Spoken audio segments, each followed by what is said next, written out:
Hi, I'm Karyn Chabot, and this is Kristy Cohen. and we're going to be doing a little profile on Ghislaine Maxwell through the eyes of the Veda, through Vedic astrology's perspectives. And we are looking at her history, we're looking at the moment, as well as where this is going. So for those of you who may not know who Ghislaine Maxwell is, she is basically has been accused of procuring minors and sexually trafficking minors for Jeffery Epstein. So she's wrapped up in the Jeffery Epstein Scandal and has been his partner and friend for many years.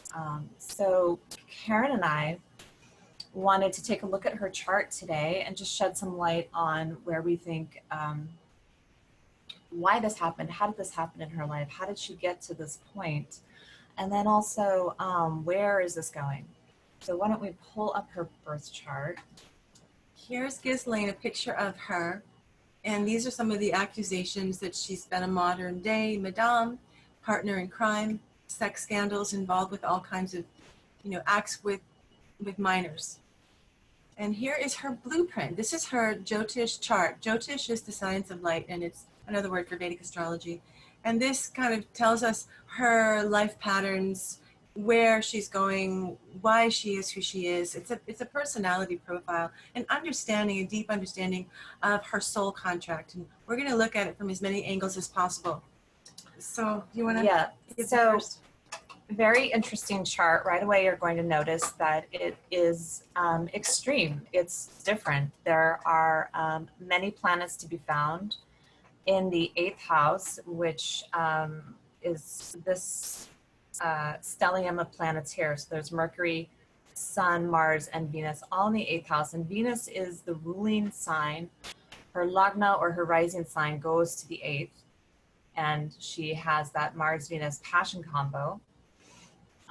And she was born in the star of Rohini. So we'll just talk a little bit about Taurus Lagna or Rohini rising. And as we were doing some research, what I thought was really fascinating was Ghislaine, was born into a very wealthy family. She's considered to be a British socialite. So she had the life, she had the money, she had the means, she had the connections.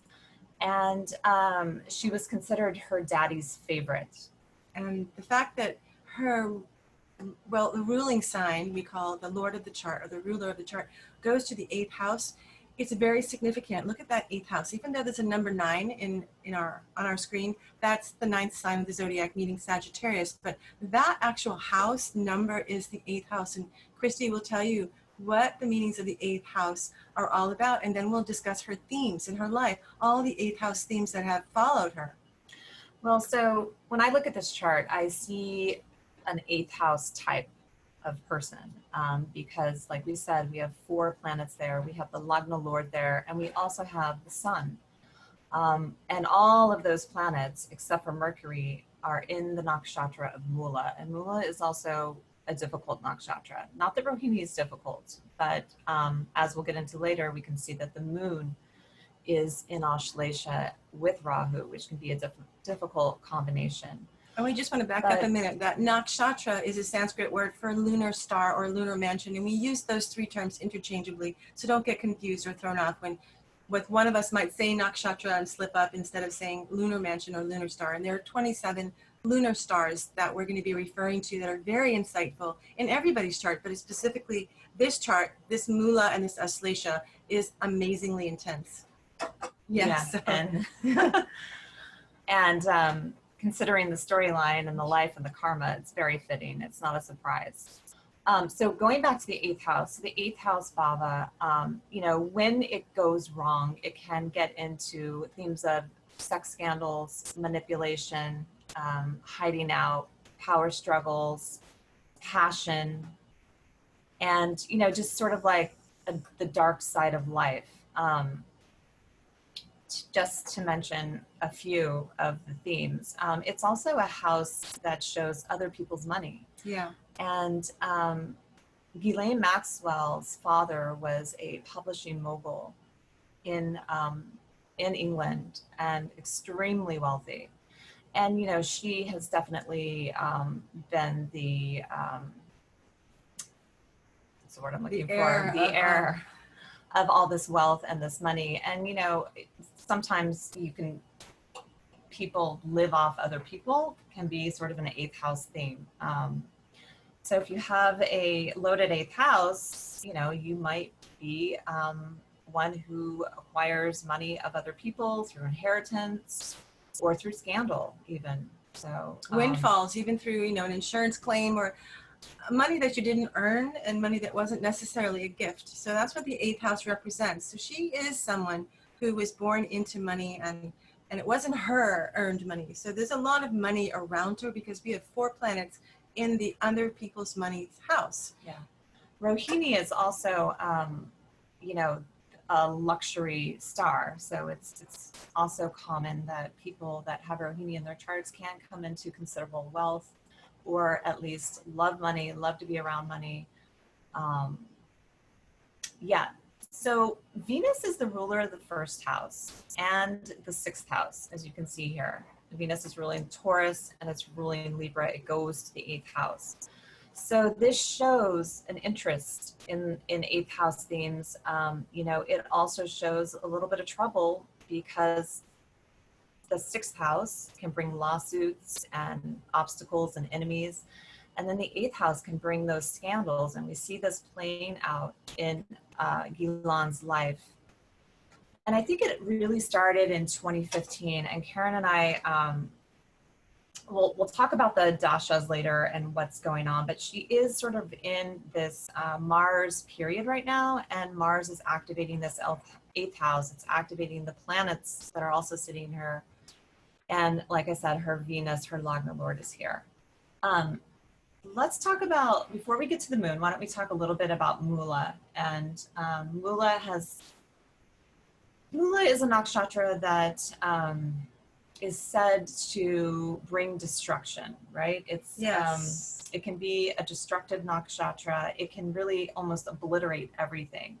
It is also a star that's associated with having a lot of money. It can bring a lot, it has the power to bring a lot of money. And in this case, yes, indeed, it did bring a lot of money into her life. But at some point there can be a reversal. And that's the destructive quality of this energy, is that it's now, as we can see, her father passed away in, I think it was, I forget when, but let's say maybe. It was a scandalous death as well. So yeah, she has scandals following her all over. We can talk about the father's death another time, but it was a scandalous death. And that 8th house, like we said, represents scandals, but it also represents, you know, sex even. So it's a sexual house. It's hidden sex. It's even dirty sex. It's animalistic sex. Manipulative, yeah, scandalous sex. Yeah. So there's 4 planets of the 9. There's 9 planets in total. 4 of the 9 go to the 8th house. So that gives her a lot of flavor of 8th house scandalous sex. And her father is represented by the sun sitting in the 8th. And it's with Mars, which is a very challenging, feisty planet. And it's actually the planetary cycle she's in currently. That means this 8th house is really ignited.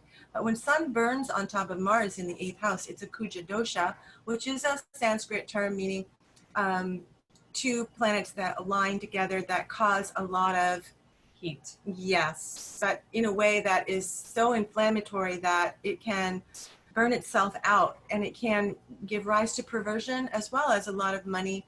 As a matter of fact, the Vanderbilts here that owned the Breakers Mansion in Newport, the father, the great, whatever his name was, Mr. Vanderbilt, had a kuja dosha, and his place burned down. That the Breakers Mansion must have burned down 3 or 4 times in 1 decade. And so they're prone to fires. So this is not an easy life spread that we have here. This blueprint's a challenging one, and Mula, which Kristy wants to dig into, which I think we should, is one of the 27 mansions, that lunar mansions that's very, I call it malefic, giving rise to rags to riches, riches to rags, destruction, digging into the root and the nitty gritty of things. It's a lot of scandalous activity and and not an easy one to get through. It's not a steady, smooth sailing, Yeah. glittery, no. It can be if it's used in the right way, but it is a powerful energy. When it goes to the 8th house, it just, the combination can be challenging. Yes, yes. And just so we'll back up a little bit with the father. What's fascinating about the father is that, like Karyn was mentioning, with Sun going to the 8th, even the father's death was scandalous. But so we see that with Sun in the 8th. He was found floating outside of nearby his yacht. So he was just floating upright in the water. He apparently had drowned. But even Ghislaine herself stated that her father would never kill himself. So he was caught up with a lot of fraud and scandal around money. And he, I think we could probably say that he was most definitely murdered. Now, once he passed away, he was completely disgraced because all this information came up about him, and he wasn't living his dharma, he was adharmic, and so there was all this scandal and disgrace around his death. And that was a huge hit on Ghislaine because she loved her father. That was, he was everything to her. And if you look at father in the chart, we look at the number 10 here. This is Capricorn. This is the 9th house of father. And this is the house that we look to in the Vedic system. So there's a couple things here. Now we see a debilitated, we see the Lord of Capricorn, Saturn here, strong in its own sign, giving, that wealth and that fortune and publishing actually for 9th house. That, and then we also see a debilitated Jupiter, which shows that he may not have been the most moral or ethical person. And as well as her too. Yeah, and this is also this is both her and her father. And then we see K2 here, that loss of father. And it gives the, belief system her what she thought was right. Because she Jupiter learned is from all her father as well. Yeah, she did. She must have received her ethics, her value system from the father, even maybe genetically or environmentally. However, this Jupiter is debilitated as well. It has afflicted by K2, which is the south node of the moon. And when one of the nodes of the moon, which are the movers and the shakers, and they bring lessons in life, and they're karmic, and they also can difficult energy. Yes, combination of the debilitated Jupiter with the K2 gives rise to someone who may not feel that they are making wrong or unethical choices. They may feel like, hey, yeah, this is the way life is. This is what everybody should be doing. When in fact, they're just not understanding what normal is or what ethical is. And it's not her fault. She wasn't scheming to be unethical. It's just, we can see her very nature is that her discernment around what's ethical, what's unethical is afflicted. We see that clearly here in the 9th house. And the 9th house generally is father, but it's also the house of dharma, it's house of ethics and values and religion. So even spirituality. So she's got an affliction here at the root of her value system, at the root of her genetic makeup. She's working from something that isn't completely aligned with the rest of society. Well said. Yeah, so what were we going to talk about next? So let's look at the moon, because the moon is the telltale of all charts, because it's the manas. It shows the mind. It shows our thinking, right? And our emotional body, and the mother too. And I was going to talk about a little bit about conditioning, because this is how Ghislaine was conditioned. This chart is a picture of her conditioning, and we can look at that a little more through nakshatras, but that I think is more than we were going to take on today. But we definitely want to look at the moon. She was born into a Mercury dasha, so you see right away she was born into the 8th house conditioning. Yeah. And when we look at the moon from the 8th house, it goes to the 3rd, so 1, 2, 3, but also the 3rd house is 8th from the 8th. So if we count here, 1, 2, 3, 4, 5, 6, 7, 8. So again, we have another 8th house theme. We have a double whammy 8th house theme. And then another difficult combination is Moon Rahu. And another difficult nakshatra is Ashlesha. So Ghislaine took on a lot in this lifetime. This is a very difficult chart. I personally would not want to have this chart. I don't know if I could steer this chart in the right direction. And it looks like the chart itself and all the karma just got steered right into that 8th house. Not easy to climb out of a hole.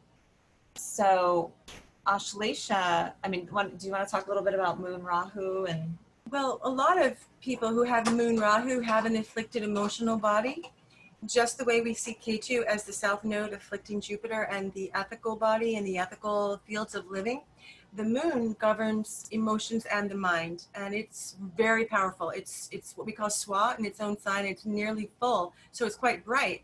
And in Ashlesha, it's very malefic because Ashlesha is like the serpent. It's a sarpa situation where sarpa is Sanskrit for serpent, and Rahu is the head of the serpent, which is the north node of the moon, sitting right on top of her emotional body.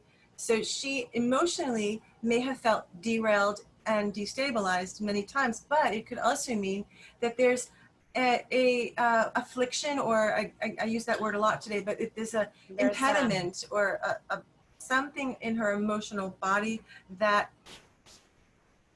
could be likened to a sociopath, where they're unable to feel guilt or shame.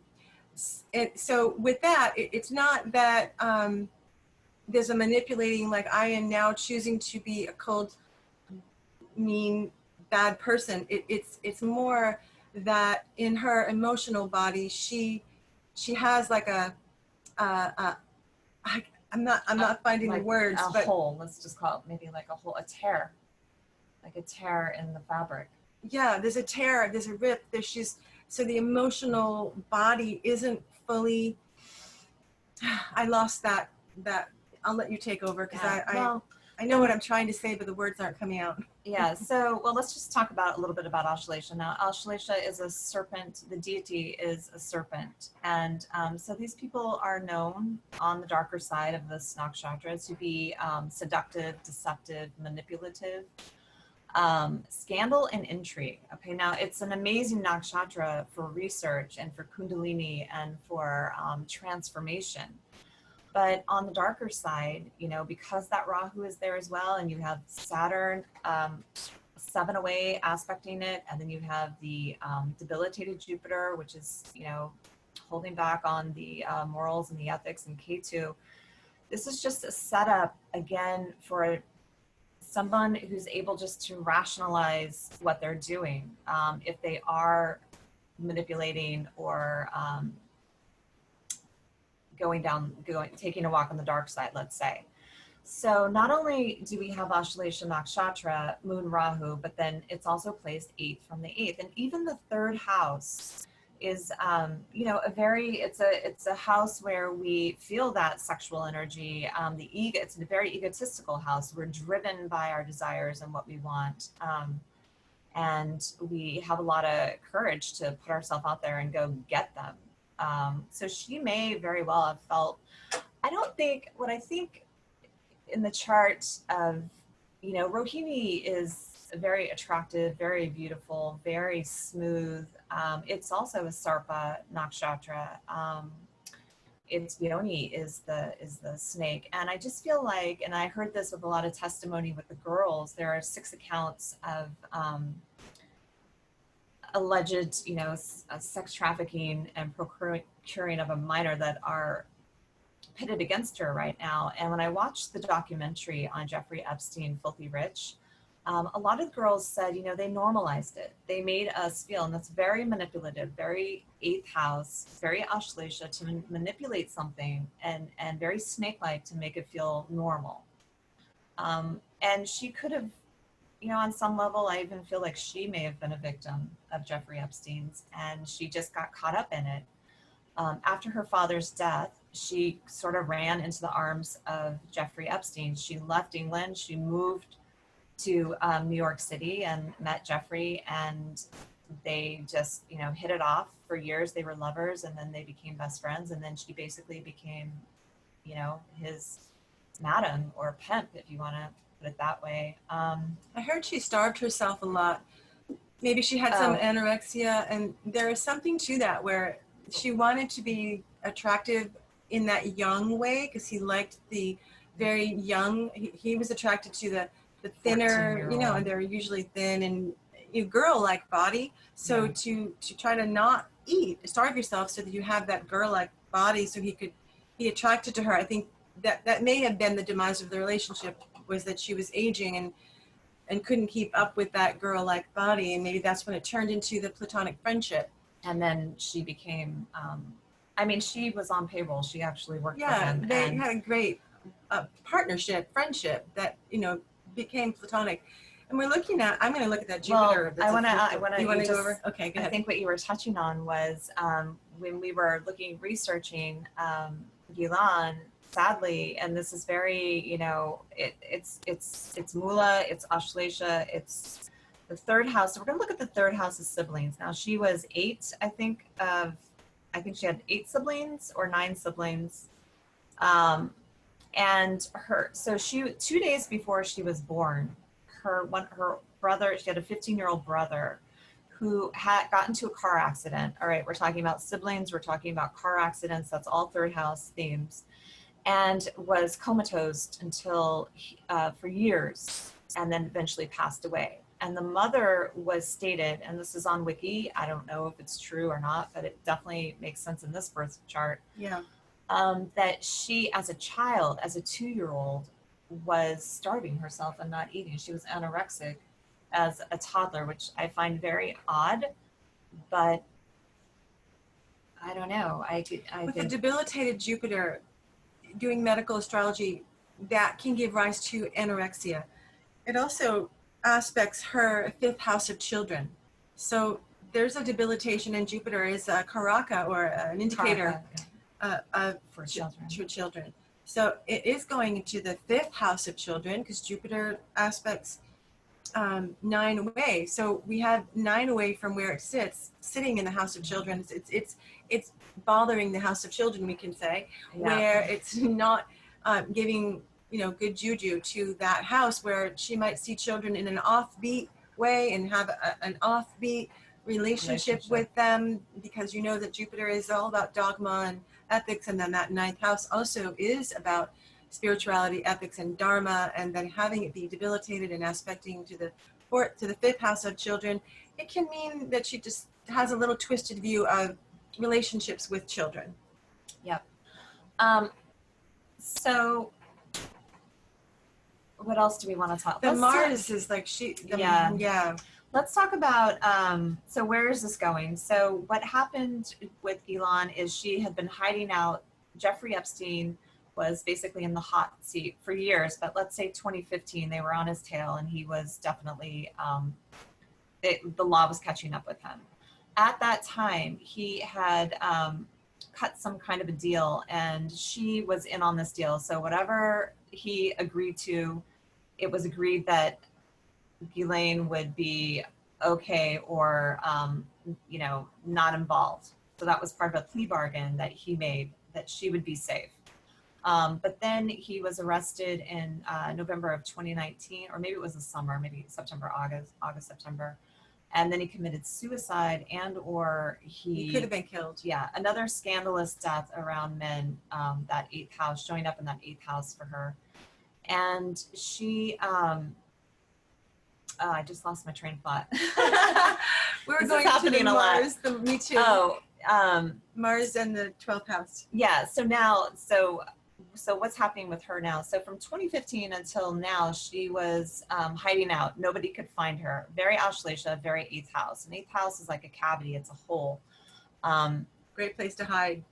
And, you know, I always find Ashlesha and Cancer, either rising or moon people, love their privacy, very private people. So she was able to move around house to house and hide. And they finally caught up with her a couple weeks ago in New Hampshire. She was in a house that she had bought, a beautiful, you know, property in New Hampshire, and they showed up, they arrested her. Now, the last I heard, she is, appears that maybe she's working with the FBI, maybe she's trying to strike a deal, or I don't know, there's talk, you know, she's also friends with Prince Andrew, and Prince Andrew is another person of interest who's been caught up in this drama. So we'll see where that goes. But our kind of question today is like, is she going to jail? Will she get off? What's going to happen to her? Will she disappear like Epstein? So we want to look at Dasha. We want to look at Dasha means cycle. Go for it. Oh, sorry to interrupt you. Just making sure that we don't lose those that don't know Sanskrit. Yeah. So I'll interpret the Sanskrit while she's going. Keep going. Okay, so Dasha is how we look at which planet is giving its karma at any given time. And as you can see from this table over here, the Vimshotri Dasha that she's currently in is, it looks like Mars Mercury. Yeah. Okay, so she's in a Mars Mercury Dasha. There's a Maha Dasha and then there's a Bhukti. So Maha is the great cycle. The great cycle, and this is the smaller cycle, but still very impactful. Yeah. And so what we can see is what we want to look at is, well, what is Mars ruling? Well, first of all, Mars is going to the 8th house, not Dustana, a trick house. So we got the trick house here, and it's ruling another trick house, meaning difficult house of loss, house of imprisonment, house of jail, scandal, all of that. So these themes are happening right now. If we look at the other house that Mars is ruling, it's fascinating. It's the 7th house of relationships. So possibility of getting imprisoned, right? The 12th house because of relationships. And then let's pull going to the 8th house of scandals, death, even death-like experiences. And then also Mercury. Let's look at Mercury. Mercury is ruling the 5th house of children and the 2nd house of, you know, family and her status, her status, her assets. She's probably losing assets, losing money. And so all of this, of course, is activating all of these planets here in the 8th house, and not to mention the nakshatra Mula. So we're seeing now a reversal of fortune. We're seeing this person who was born into royalty, basically, and, you know. So what happens when we go through these dashas or cycles is the planet that you're under, as far as what cycle, that house that it owns or sits in gets lit up, becomes ignited, becomes front and center. And there's 12 houses. So the house that's being lit up for her currently is, well, it's the 8th house because Mars is in the 8th house, but Mars owns the 12th house and it owns the 7th house. So as she was saying, but the meanings of the 8th and the 12th house, they are trick houses, as she said, but specifically the 12th house is the last house. So if you can imagine logically, any last house would mean, in just the word last, is telling. It's the end. It's the sort of loss. It's about loss, and it's about anything hidden. It's also a moksha house, meaning liberation house, but liberation through loss. It represents institutes, imprisonments, hiding, solitude, and many other things overseas. I think when the 12th Lord is going to the 8th house, yes, it's not a happy loss. It's not like I'm giving my money away and, you know, or I'm retiring, or I'm at the end of my life, or I'm going to go sit in an ashram and just meditate. It's not going to go that way because it goes to the 8th. This is something that's taken from you. And that's the scandal of the 8th house. It gets taken from you and it's unexpected. And you got to pay the price. You got to pay the piper. So she may end up going to prison because she is in Mars cycle until 2023, which ignites the 12th house of prison. So that is likely for her. And the Bhuktis, do you want to talk about that? Yeah, well, I was just kind of looking down the road. So then in, let's see, April 2021, she probably won't get sentenced before then. Then she's in a Mars Ketu. Now, again, Ketu is Mokshakaraka. It's the planet of liberation. But again, what kind of liberation? Maybe liberation from this debilitated Jupiter, in that, you know, the whole point of living is to grow, to evolve, to, you know, and this is her karma, right? This is what she is working through. This is what has been dealt out. This is like her cards that she's come to play, so to speak. And she has got to figure this out. And hopefully, there can be some healing around this. There can be some acknowledgement of maybe, you know, wrongdoing.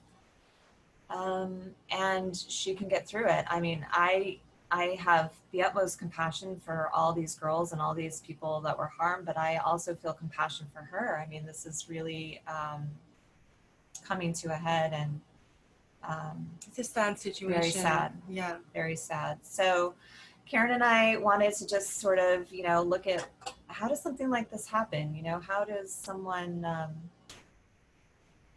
just go from riches to rags, and from the spotlight to scandals to imprisonment, from, you know, she was charitable. Born in a mansion. Yes. She was philanthropic. She tried to do a lot of great things, clean up the ocean.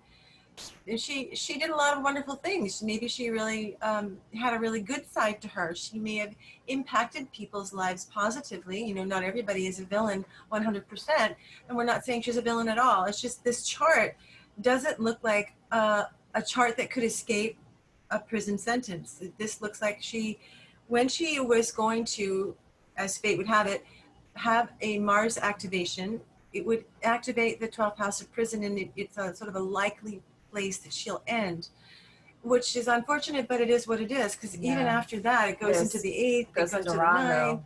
Yeah, and the Rahu is... Oh, that was another thing, the layer of the transits. Yeah, so right now up in the sky, we all know that Saturn is sitting here in this nakshatra, right? Or sign of Capricorn, in the sign of the lunar mansion or star of Uttara Ashara. So she's having a Saturn return, and then later Saturn is going to return to that Jupiter. Jupiter is our planet of fortune and luck, but in this case, it's debilitated. It's the planet of the 8th house as well. So it owns the 8th house, yeah. And then going into Rahu. So Rahu doesn't look much better. It's in that, you know, difficult nakshatra, Ashlesha. And I guess the question is, will she survive jail? That's what I was wondering, because 8th house, so after she goes to prison, if she does, and I'm hoping, you know, that justice, whatever justice is, it unfolds. If she's guilty, that it be that she is given the chance. Well, I'm not going to even go there. Chance to, to make lemonade out of her lemons. We'll just leave it like that. But it looks like it continues after she goes to jail. The continuing on in that cycle of Mars until 2023 still goes to the 9th and the 8th, which isn't giving any rise to a liberated, you know, oh, woo, I'm free. It looks like she may end up there for a while. Because Saturn will be right on that Jupiter. Let's say if there is any fortune and blessings of Jupiter, right, aspecting that moon, which means that Jupiter is looking over here at the moon and Rahu. But, you know, because Saturn will be basically on top of it when the sentencing is doled out, it just doesn't look favorable. So there you have it. And then actually right now, also up in the sky, Jupiter just backed up into this 8th house. So it's expanding the scandal. It was like, first it was Jeffery Epstein, you know, in September, and it was big news. And then Filthy Rich came out, the documentary. And then it was quiet for about 6 months, and now we have a big scandal again in the news, and that's that Jupiter going back into her 8th house and expanding all of this energy here. So anyhow, the amazing vidya of Jyotish, just to shed light on our lives, is incredible. It's powerful, and we. Karyn and I offer workshops. Check out, why don't you give me your website, because we have ongoing workshops, we have ongoing webinars that we do, and if you're interested at all, it's a treasure of knowledge, and it leads to self-knowledge. And with this self-knowledge, like, had Ghislaine known this about herself, You know, she could have worked with these energies differently. So that Yeah. said, thank you for tuning in. And what's your website and where can people find out more information? KarynChabot.com. So Karen's with a Y, Karyn, Chabot, Chabot. And Kristy and I teach together. We're teaching an 8-week course on the introduction to Jyotish in this September 2020. And there's no prerequisite. Anyone can join. And it really is a way to discover who you are and how to make the best of your chart, to learn, you know, your gifts and your lessons. And if Ghislaine and I, if we could have had a chat with Ghislaine 10 years ago, we might have consulted with her that this, what she was choosing with Jeffrey, might not end well. And if she could have taken her 8th house energy to a different place, a different way, because 8th house has some good meanings as well. Then if she would have listened, we might have been able to help her to avoid, and that's one of the first lines in the ancient Shastras, the texts, is to avert the danger before it comes. So that's the beauty of learning the Veda and learning Jyotish. Thank you for listening.